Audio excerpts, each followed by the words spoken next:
Postura ela está relacionada com como eu me posto em relação à vida, em relação às pessoas, em relação à situação. Os acontecimentos fazem com que a gente mude a nossa postura. E se eu mudo o meu comportamento, se eu mudo uma crença, eu mudo minha postura. E quando, às vezes, aqui não está conseguindo resolver, eu posso tentar mudar aqui. Às vezes muda aqui e muda aqui. Então, pode-se acessar lugares diferentes para acontecer a mesma mudança. Sim. E o que a gente tem de acesso é o que a gente vai trabalhar, que é aqui. Né? Tem uma pesquisa que fizeram com gorilas. Eles retiraram o sangue dos gorilas e analisaram a quantidade de testosterona e de cortisol. E aí eles perceberam que o macho alfa, ele tinha alta concentração de testosterona e baixa de cortisol. Então, cortisol em excesso causa estresse, deprime o sistema imunológico, e a testosterona favorece músculo, eles chamam até do hormônio do agir, né? E os machos, os outros gorilas do bando, os outros machos, tinham alta concentração de cortisol e baixa de testosterona.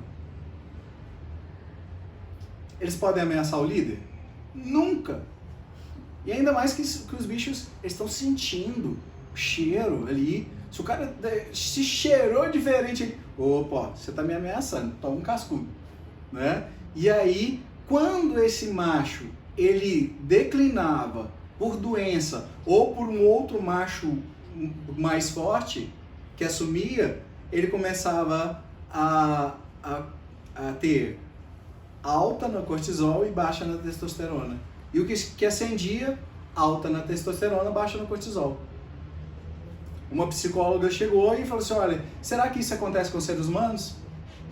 E aí ela elencou posturas de poder, posturas de impotência, deixou as pessoas 3 minutos em cada postura, os grupos separados, analisou na saliva cortisol e testosterona, e aí, qual foi o resultado?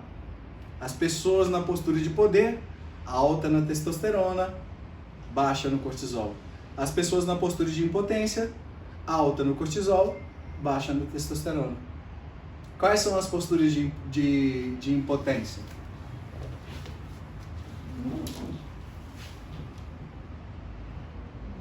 Quais são as posturas de poder? Aqui, imagina que aqui está a mesa, que é o chefe que, né, que as pessoas que sentam, colocam o pé em cima da mesa. Tanto é que essa postura da mão na cintura é a postura dos super-heróis.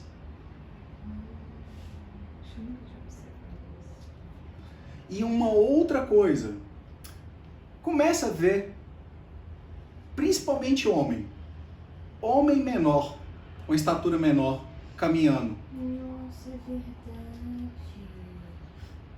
Eles querem aumentar o espaço deles.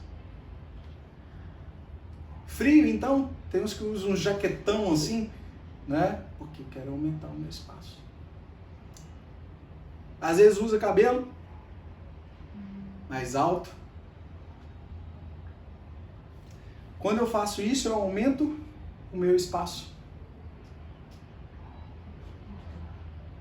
Então, assim, tem tudo isso. Na natureza, por exemplo, felinos, às vezes, se você está num lugar, ou né, cachorro, por exemplo, se vem um cachorro bravo, se você abaixar, aí que esse bicho vai vir para cima de você mesmo. Né? Eles até falam, né, felino, essas coisas, se você conseguir pegar alguma coisa para ficar mais alto, a tendência é que ele não te ataque. Isso tem a ver com humildade? Humildade é uma coisa. Para ser humilde, não necessariamente eu preciso ser cabisbaixo, eu preciso ser fechado. Entendi. Tá? Eu normalmente trabalho postura da seguinte forma. Eu tenho uma estatura específica e que eu preciso me postar nela. E aí, para mim, uma postura equilibrada, a gente vai ver na prática, essa postura equilibrada, eu estou com um olhar no horizonte. Assim é ruim e assim também é ruim. Uma vez um paciente chegou e eu faço um trabalho que eu envolvo algumas coisas de percepção ali, né? Tenho algumas técnicas que estudo, já fiz cursos para entender um pouco mais essas outras partes comportamentais. E aí, com essa questão da postura, eu falei assim, deixa eu entender para onde que essa pessoa se sente, o que né? Virei para ele e falei assim, olha, a sua postura seria essa aqui.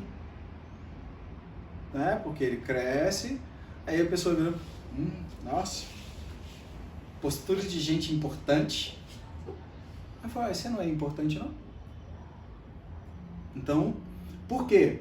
A postura, ela tá ligada com a genética, a questão estrutural, ela tá ligada com a nossa educação, ela depois está ligada com a nossa autoeducação, a partir do momento que a gente começa a tomar o controle sobre a nossa educação, ela tá ligada com o meio, com as pessoas que a gente convive. Então, às vezes eu quero ser parecido com uma pessoa. Quando eu estou na minha família, se eu destoo muito do bando, o que acontece? Eu sou excluído. Então não tem as pessoas que escolhem o grupinho deles, né? Então meu cabelo de tal forma, tal roupa, porque senão é excluído. Então se eu preciso pertencer, eu preciso parecer. E aí, nossa, eu quero ser igualzinho meu pai, até as atitudes, a forma, a voz, a posição. Aí a pessoa vira e fala assim, não, mas esse joanete meu é igual minha avó, minha mãe, todo mundo pisava errado. Será que pisava errado por causa de uma alteração ou comportamento? Eu jogava bola e eu falo, né, eu nunca fui o melhor, nunca fui o último a ser escolhido, nem o primeiro, mas jogava relativamente bem. Mas na época, sempre tinha aquela coisa que os caras que jogavam muito tinham a perna mais varo, um joelho mais varo, não é? A maioria dos jogadores jogam muito, você vê. Aí ficava forçando aquilo ali para parecer o craque. Então às vezes a gente faz isso. E os vícios posturais às vezes vêm dali. Às vezes você vê a pessoa, não, do jeitinho que o meu pai... você fala que é um vício, meu avô era assim. É o que liga aquela pessoa à memória da referência dela. E aí tem que ter cuidado, porque às vezes aquela pessoa no processo de mudança, ela está rompendo também com uma referência. Também pode significar que estou escondendo alguma coisa. Pode, e tem uma outra coisa também dessa postura, essa é a postura da pessoa que fica inspecionando, sabe? Deixa eu ver se está tudo certo aqui. Tem isso também.